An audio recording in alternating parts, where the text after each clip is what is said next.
구약 성경 1028쪽에 있습니다. 이사야 49장 1절부터 7절까지입니다. 이사야 49장 1절부터 7절까지입니다.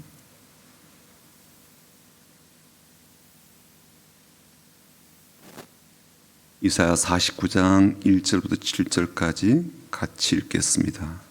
구약 성경 1028쪽에 있습니다.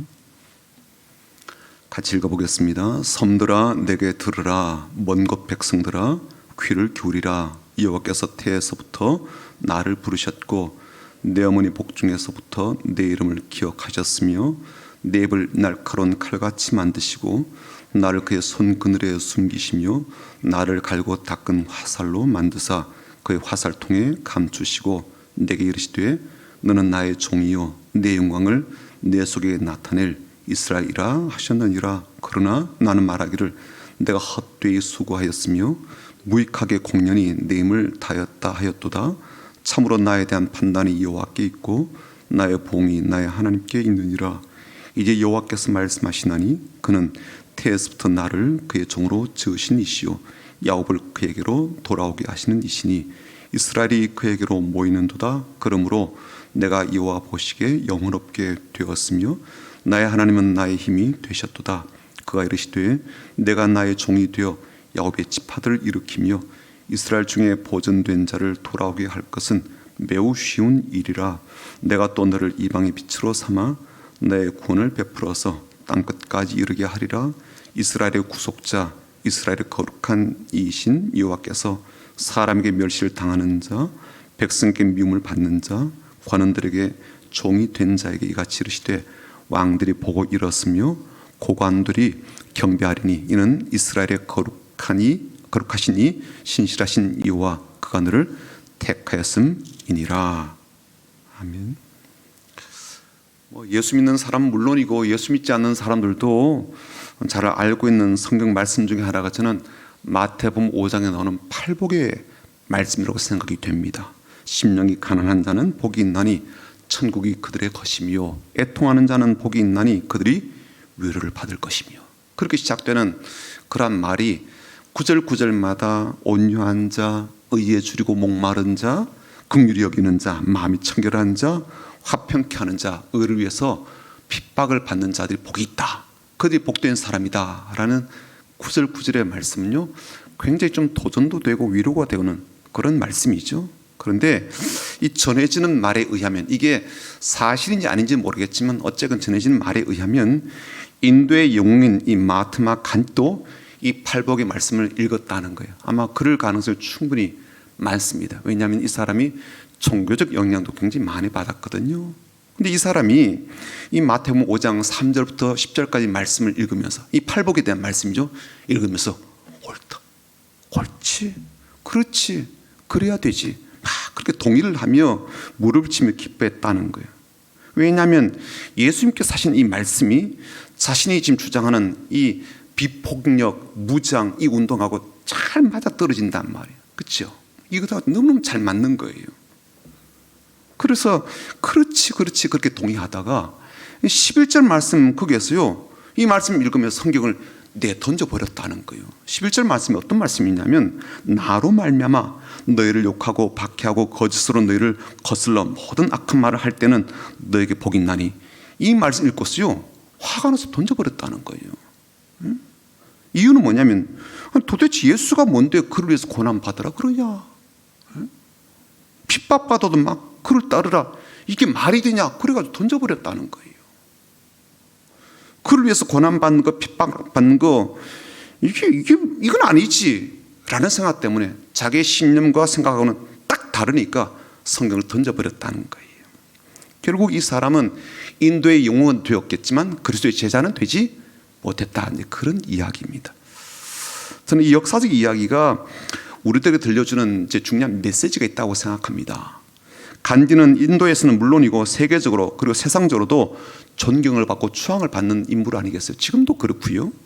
그리고 자신이 주장하던 바 그 신념을 몸소 자기의 삶으로 살아낸 인물이잖아요. 당연히 존경을 받아야 되겠죠. 그리고 그 신념도 매우 가치 있는 것이다라고 생각이 됩니다. 폭력은 안 돼. 비폭력주의. 그렇게 비폭력으로 저항해야 되지.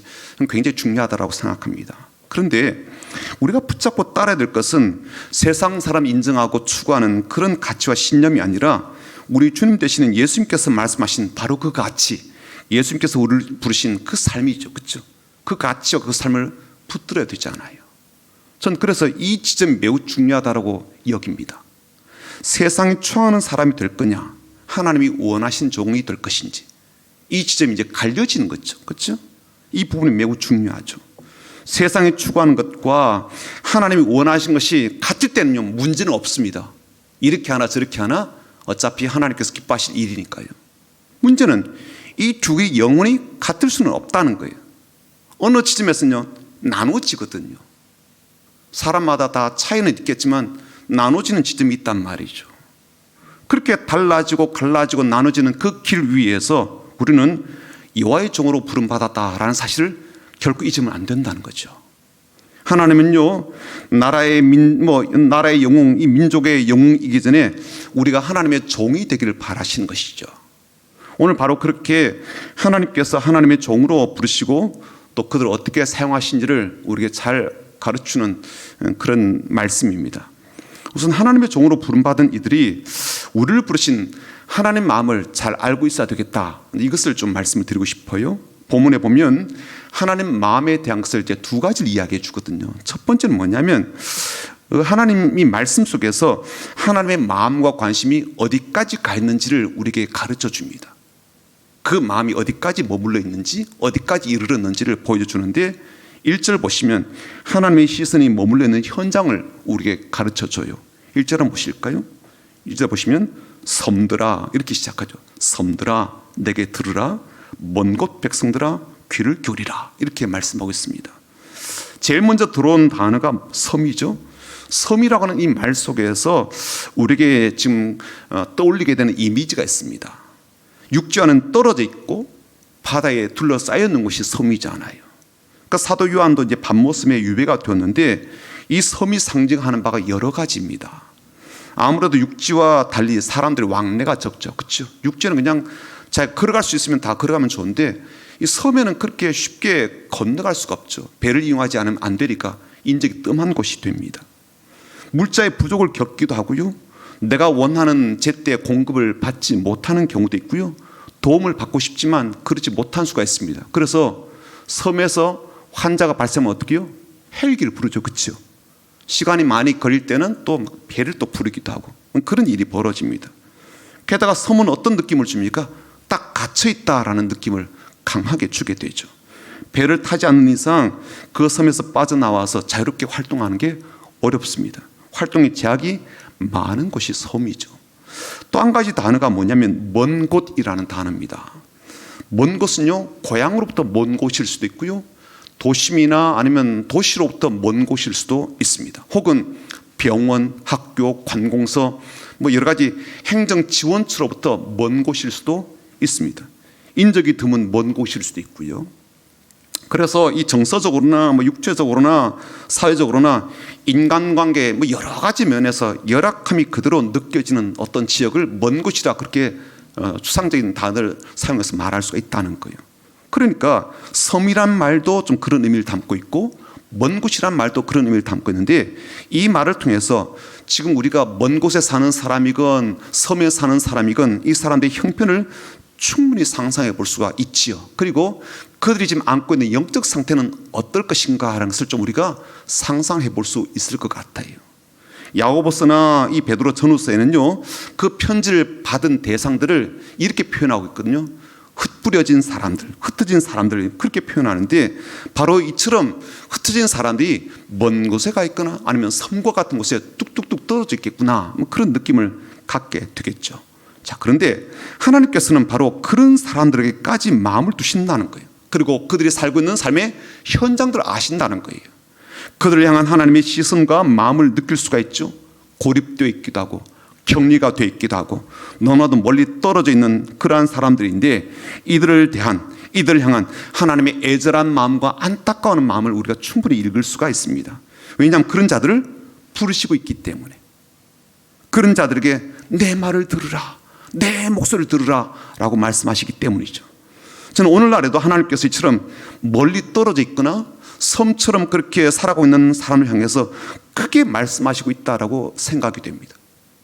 그들이요, 하나님의 음성을 듣고 하나님의 말씀을 듣고 힘을 내고 용기 내어 살아가도록 이 말씀을 주셨다라고 생각이 됩니다.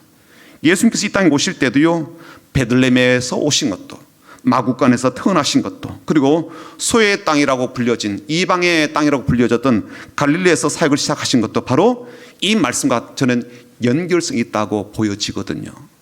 섬과 같은 사람들, 하나님의 은혜와 말씀과 혜택에서 멀리 떨어져 있거나 지금도 자꾸만 멀어져 가는 사람 있잖아요. 그렇죠? 신앙적 중심에서 자꾸 멀어져 가고 하나님 은혜의 자리에서 멀어져 가고 자꾸 뚝뚝뚝 떨어져 가는 그러한 사람들에게 찾아오신다는 것을 미리 우리에게 알려주시는 예언과 같은 말씀이다 라는 생각이 들어요. 언제까지 자꾸만 그렇게 멀어질 것인지, 언제까지 계속적으로 신앙의 자리에서 자꾸만 이렇게 뒷걸음질 칠 것인지, 저는 그런 생각이 들더라고요. 이 말씀을 준비하면서 어디까지 멀어져도, 멀리 떨어져 있어도 하나님은 잃어버린 양을 찾아오시는 것처럼 그렇게 찾아오시지 않겠나. 그렇지만 그렇게 하나님을 시험하지는 않았으면 좋겠다 싶어요. 내가 얼마까지 멀어가도 하나님 찾아오는지 한번 보자, 이런 식으로 대하지 않았으면 좋겠습니다. 왜 그런가 하면요, 돌아오는 걸음은 얼마나 멀겠냐고요. 멀리 가면 갈수록 돌아오는 걸음은 얼마나 멀고 얼마나 힘들겠어요. 그렇지 않나요? 그래서 너무 멀리 가지 않기를, 너무 멀리 떨어져 있지 않기를, 전 그렇게 간절한 마음으로 좀 호소를 해봅니다. 성도들 가운데, 청년들 가운데, 다음 세대 가운데 자꾸 주님께로부터 멀어진 사람이 많잖아요. 그래서 심지어 교회를 떠나는 사람도 있고, 공동체를 떠나는 사람도 있고, 관계에서 딱 단절하고 떠나는 사람도 있지 않아요. 나는 그래도 하나님께서 그들을 찾아오신다, 그 말씀이잖아요. 먼 곳에서도 들려주시고 섬처럼 그렇게 있어도 하나님께서 내 말을 들으라 그렇게 말씀하셔서 찾아오시기도 하시고 데리고 나오시기도 하시긴 하지만, 그렇다고 해서 하나님을 시험하지는 말자는 거예요. 돌아오는 일이 얼마나 쉽지 않아요. 그렇지 않나요? 그래서 등산 갈 때는 돌아오는 것도 생각하고 가야 될 거 아니에요. 권사님 맞지요? 예, 그렇습니다. 자, 두 번째, 오늘 여호와의 종들에게 하신 말씀 중에 어떤 것이 또 중요한가 하면 하나님의 철저한 계획 속에서 부르셨다는 거예요.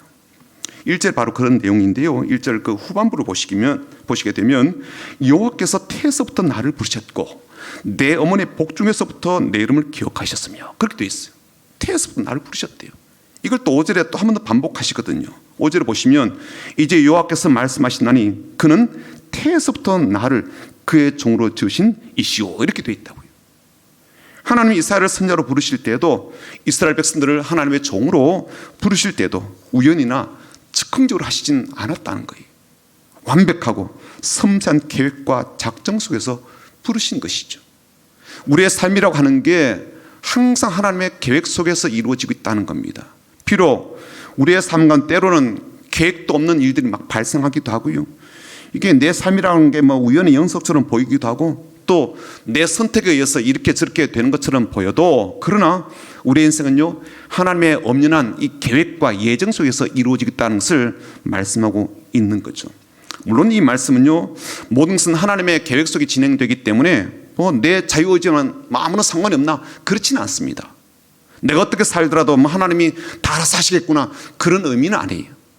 오히려 아무리 많은 사람이 있어도 부모님은 그 자식을 알아보듯 내 자녀를 정확하게 알고 부르듯, 하나님은요, 수많은 사람 중에서도 내 이름을 알고 내 삶을 잘 아시는 분이라, 그런 뜻이죠.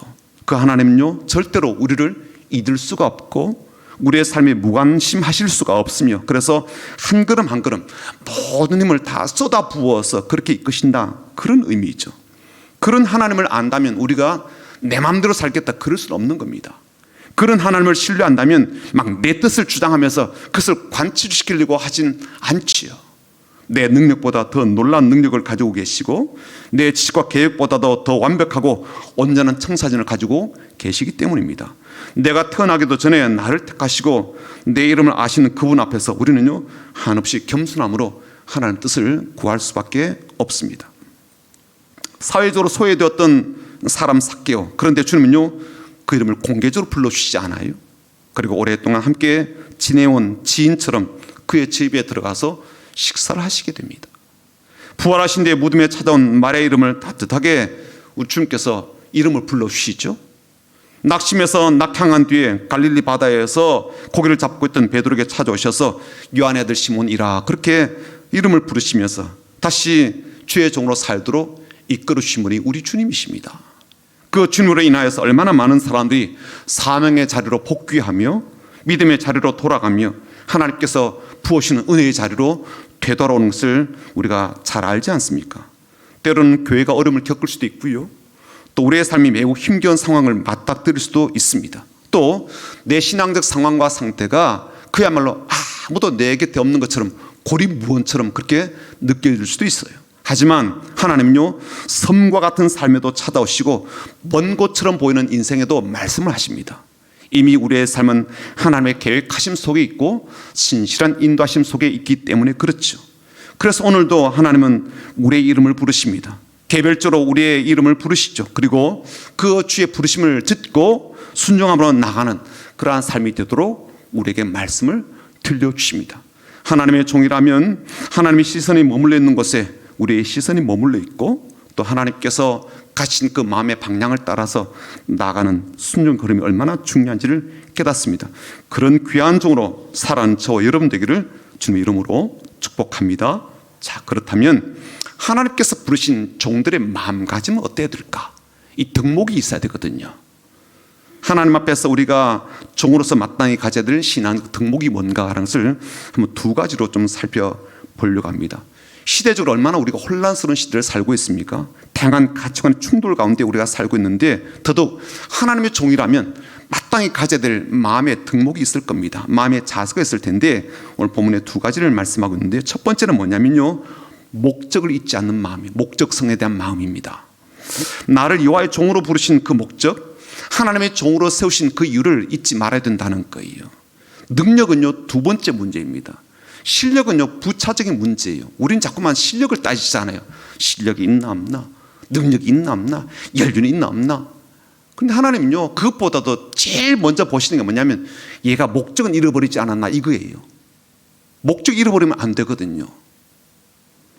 하나님 철저하게 하나님 종에게서 하나님께서 지향하시는 그 목적과 방향성을 항상 체크를 하신단 말이죠.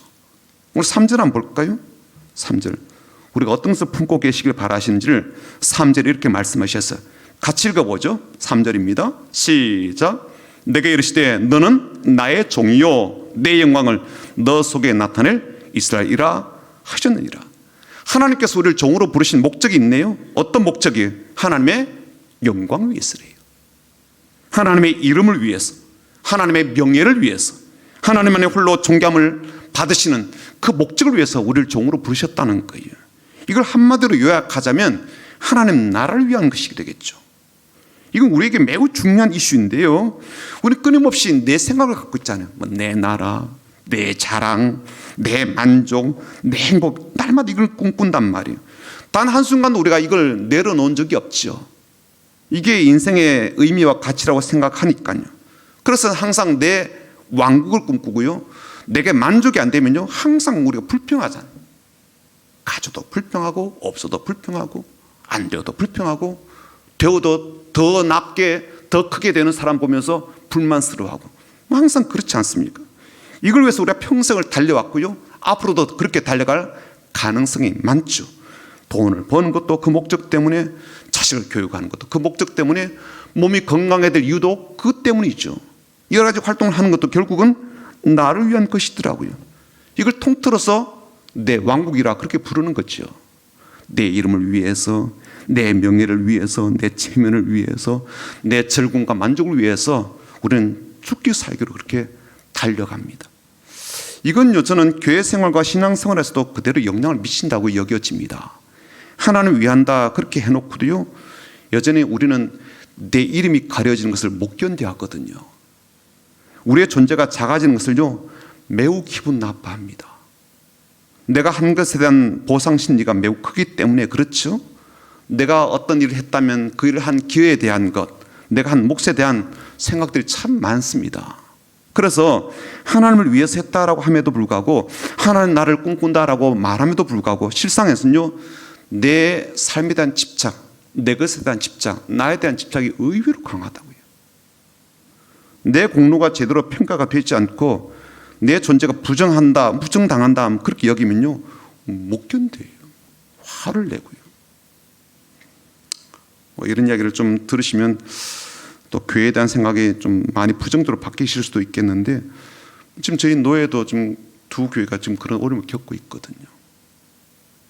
어떻게 본다면 이게 신뢰 문제이기도 하고, 그걸 가만히 들여다보니까 이게 또 다 내 왕국과 무관치가 않아요.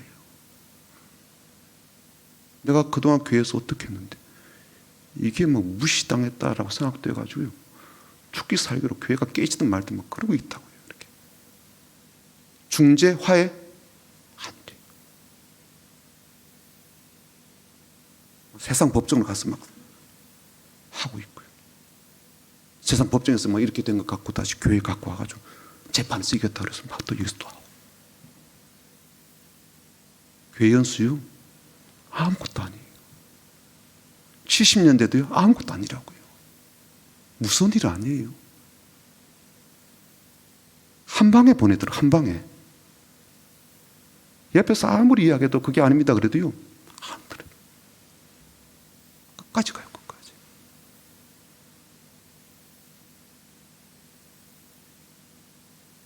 뭐 늘 들었던 말이 여호와의 영광, 뭐 여호와의 나라, 뭐 하나님 나라 그래놓고요 내려가서는요 여전히 내 나라예요. 내 나라야. 내 나라 조그만 땅 뺏기면요 누가 침범했다 난리가 납니다. 난리가. 목숨 걸고 싸운다고요. 그러니까 이 목적성을 상실하니까요 이게 막 아군이 적군인지 모르고 막 하는 거예요. 뭐 하나님 이름 걸어놓고 항상 내 주머니 딱 차고 있잖아요. 이 주머니 먼저 채우려고 그러고. 이걸 너무나 잘 아신 주님께서 들판에서 일하다 돌아온 한 종이 이야기를 해주시죠. 그 종은 들판에서 하루 종일 일을 하다가 이제 돌아왔습니다. 근데 그렇게 수고했다고 주인이 밥상 차려주진 않죠. 지가 주인의 밥을 차려드리고 그 다음에요 또 지가 해결해야 되거든요. 네? 그런다고요. 그렇다고 해서 주인이 종에게 아이고 감사해요 또 그러진 않거든요. 마찬가지로 우리는 하나님께서 명령하신 것을 다 행한 뒤에 단지 우리는 무익한 종일 뿐입니다 라고 고백해야 된다라는 게 예수의 비유의 내용입니다. 종은 전적으로 주인을 위해서, 주인의 이익을 위해서 주인의 한 말을 순종하는 그런 사는 것 뿐이죠. 이게 가장 중요한 덕목이라는 거예요. 근데 이게 참 우리에게는 아주 질긴 유혹이죠. 그렇죠? 유혹입니다. 고단한 싸움이기도 하고요. 그래서 이런 유혹의 싸움은요 평생 가지 않습니까? 오죽하면 사도 바울이 그런 고백을 했겠습니까? 그러므로 나는 다름질하기를 향방 없는, 향방이란 말은 방향이죠. 방향 없는 것 같이 아니하고 싸우기를 허공을 치는 것 같이 아니하며 내가 내 몸을 쳐 복종하게 하면 내가 남에게 전파한 후에 자신이 도리어 버림을 당할까 두려움이로다. 수시로 자신을 쳐서 복종하게 하는 훈련을 지독하게 하더라고요. 우리의 주인 되신 하나님 말씀, 원하시는 방향을 잃어버리지 않으려고 지독하게 자신을 가혹할 정도로 그렇게 훈련하는 거예요.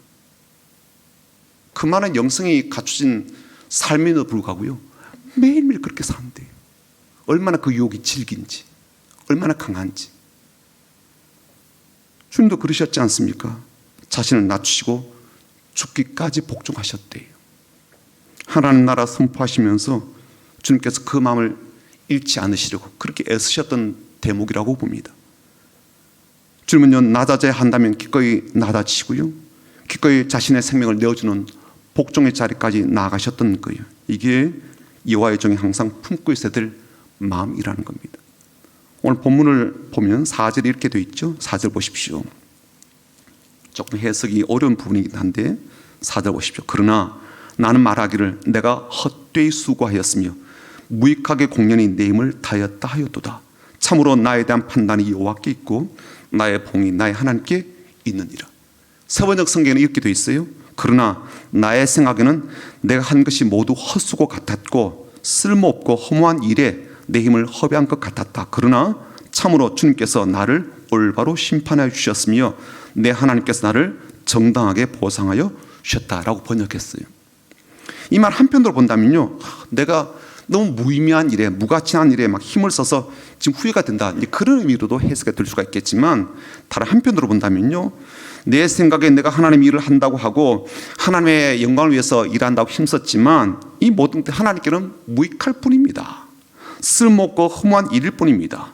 내가 한 그 무엇이 하나님 앞에 귀중하고 가치 있게 여겨질 만한 것이 있겠습니까? 하지만 바라기는 하나님께서 온전히 보시고 판단하시며 제가 한 모든 일에 대한 보상과 상급을 내려주실 것을 나는 믿습니다. 그런 고백이 담긴 말씀이에요. 그만큼 하나님 중심의 마음가짐을 가진 종으로서의 모습을 잘 보여주고 있습니다.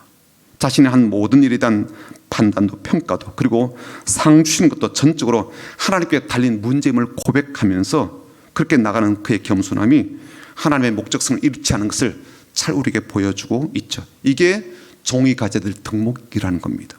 이걸 평생 잊지 말아야 될 것이고요, 또 가장 큰 욕을 받게 되는 부분이기도 합니다.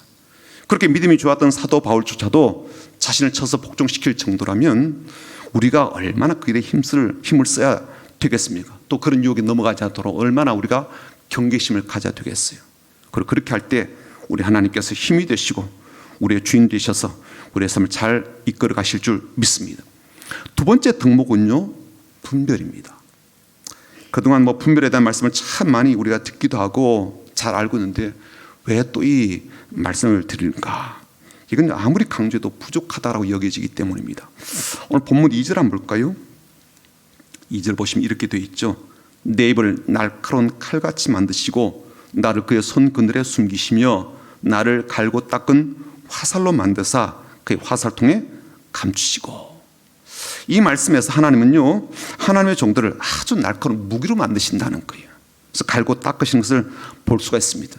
대표적인 것이 어떤 거예요? 날카로운 칼, 갈고 닦은 화살로 만드신다는 거예요. 이 칼을 휘두른다면 많은 적들을 살상시킬 수 있겠죠. 이 화살을 쏘아댄다면요, 멀리서도 수많은 적들을 제압할 수가 있을 겁니다. 근접전에서는 칼을 사용하고 멀리 있는 적들 향해서는요, 이 활을 이용해서 엄청난 전과를 올릴 수가 있겠죠. 하나님 그렇게 사용하실 목적으로 칼은 날카롭게, 화살은요 갈고 닦아서 준비하십니다. 이건요, 우리의 여호와의 종들에게 한번 적용해 본다면 하나님의 종들을 하나님께서 어떤 용도로 사용하실 것인지를 우리에게 잘 보여주고 있는 그런 말씀이에요. 하나님께서 이 칼을 휘두르시고 이 화살을 쏘아대신다면 그야말로 적들은 추풍 낙엽과 같은 그런 대상이 될 거예요. 하나님의 종들을 그렇게 가치 있고 강력하게 사용하실 것이라는 것을 의심 없이 우리에게 들려주시는 말씀입니다. 그런데 2절 말씀은요, 우리가 좀 이해하기 어려운 부분이 담겨져 있어요. 그렇게 여호와의 종들을 날카로운 칼같이 만드시고 잘 벼린 화살로 만드시고는 어떻게 한다는 거예요? 칼집에 넣어둔다는 거예요. 화살통에 감춰둔다는 말씀 때문에 그렇습니다. 아니, 칼집에 숨겨둘 칼을 왜 그렇게 날카롭게 벼리시겠어요? 화살통에 보관할 화살을 왜 그렇게 갈고 닦으셨을까요? 이유는요, 두 가지예요. 한 가지는요, 너무 날카롭기 때문에 지금 칼집과 화살통에 보관하는 거거든요.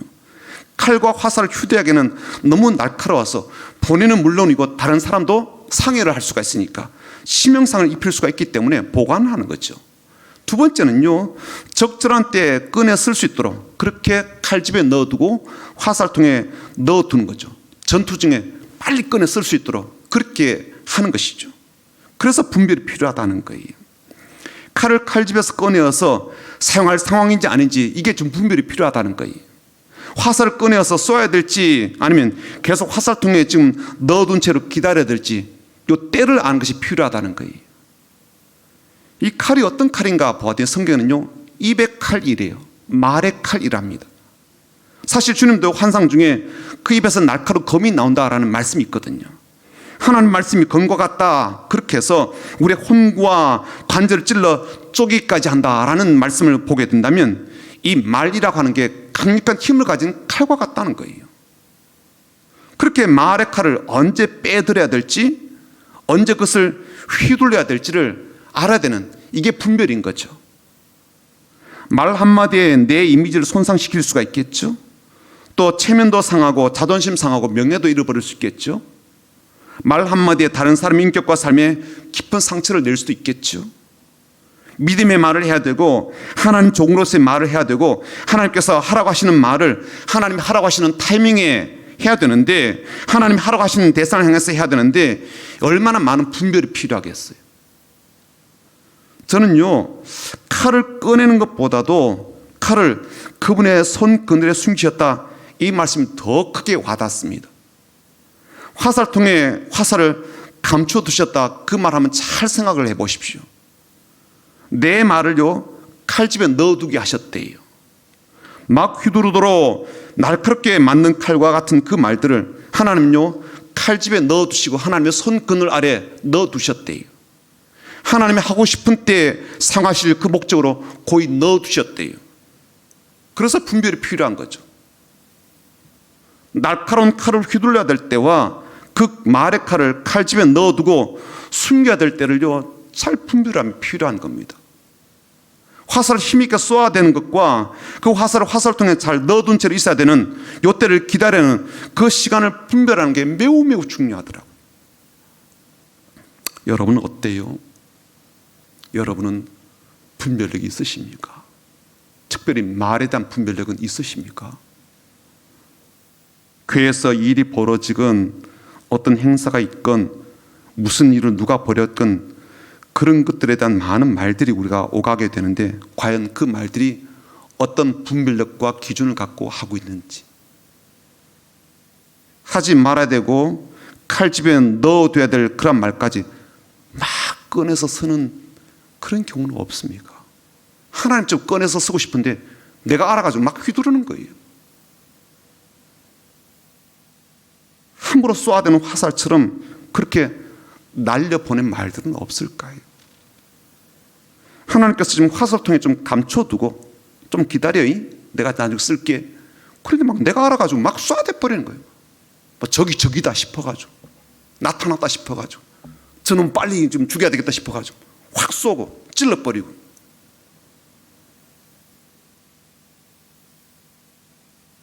내 입으로 하는 이 말의 칼과 내 입으로 쏘는 말의 화살로 수많은 사람의 귀에, 마음에, 가슴에 막 그렇게 던지거나 휘두른 것은 없으십니까?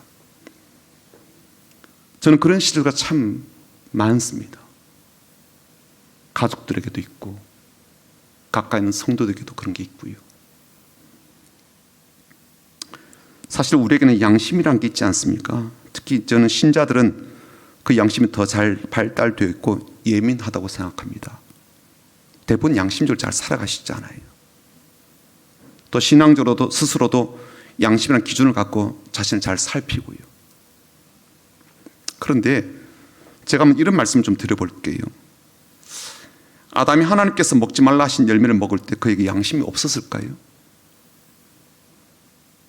아마 양심이 없었다면 하나님이 너 어디 있느냐라고 물으실 때 두려워 숨지 않았을 거예요. 양심 없다면 그냥 뭐 뻔뻔하게 나왔을 거예요. 양심이 있으니까 어떻게 해요? 두려워 숨어 있다고요. 양심이 있으니까 그렇지 않겠어요? 아, 내가 잘못했지. 양심이 있어서 두려워 숨었대요. 가인은 또 어땠습니까? 동생을 죽인 뒤에 그를 찾아오신 하나님 앞에 내 죄가 크고 그 벌이 크다라고 고백했습니다. 그에게도요 양심이라는 게 있었어요. 동생을 때려 죽이는 무슨 양심이 있냐? 그래도요 그에게도 그나마 그런 양심이 있더라고요. 양심이 없었다면 야곱은요 형 에서의 장자권을 훔친 뒤 도망쳐서 라반 밑에 가서 20년 동안 종살이 하지 않았을 거예요. 떳떳하고 뻔뻔하게 형이랑 맞짱을 뜨죠. 뭐 까이꺼. 그렇잖아요. 니께 내 거요. 뭐 형이 뭐 장자권이요? 나도 가질 수 있다고? 같이 한번 뜨자고? 그럴 수도 있잖아요. 그래 도망치잖아요. 그때 일말의 양심이 있지 않을까요? 요셉의 형들이요 동생을 팔아넘길 때 팔아넘긴 그 형들이 양심이 없었다고 생각하잖아요. 이런 동생을 팔아넘기는 이런 놈이 어딨냐 그런단 말이에요. 그런데요 나중에 동생 만났을 때 어떻게 해요? 미안하다 해요. 그치요? 미안하다 한다고요. 양심이 있으니까 그랬겠죠. 그치요? 양심 없다면 그런 게 어디 있겠어요. 다윗이 부하의 아내를 취할 때 양심이 없었을까요? 양심이 없었다면요 그 부하를 전쟁터에 그렇게 보내어서 사주해서 죽게 하진 않았을 거예요. 양심 없다면 어떻게 해요? 일로 와 우리야 일로 와 그냥 그 자리에 죽여버리죠 뭐. 양심이 있으니까 어떻게 해요? 편지 보내서 이렇게 하잖아요. 유다는 또 어떨까요? 예수를 은 30냥에 팔아넘길 때 양심이 없었을까요? 양심 없었다면요 왜 자기가 자살을 합니까? 살면 되지. 돈도 받았겠다. 베드로는 어떨까요? 예수님 3번 부인했을 때 양심 없는 놈처럼 보이지 않아요. 어떻게 예수님 보는 앞에서 그러냐. 양심이 있으니까 어떻게 해요? 나가서 펑펑 울지 않습니까? 심히 통곡했대요. 이런 이야기는 참 많아요. 우리는 어떨까요? 우리가 쉽게 모르겠습니까? 하나님 사랑하듯 동일하게 이웃을 사랑할 줄 몰라서 못하나요? 우리가 우리의 죄를 알죠. 우리의 수준도 알고요. 무엇이 하나님 기쁘시게 하는 줄도 알고 있고요. 반대로 이걸 하게 되면 저 사람이 얼마나 힘겨워할까 이것도 알죠. 무엇이 하나님 앞에서 거짓말 하는 줄도 알고요. 무엇이 하나님께 실망이 될지도 알죠. 우리에게 그런 양심이 있다고요. 그리고 대부분의 사람들은 그 양심으로 인한 가책을 느낀다고 저는 생각합니다. 그 죄책감이 있잖아요. 죄책감.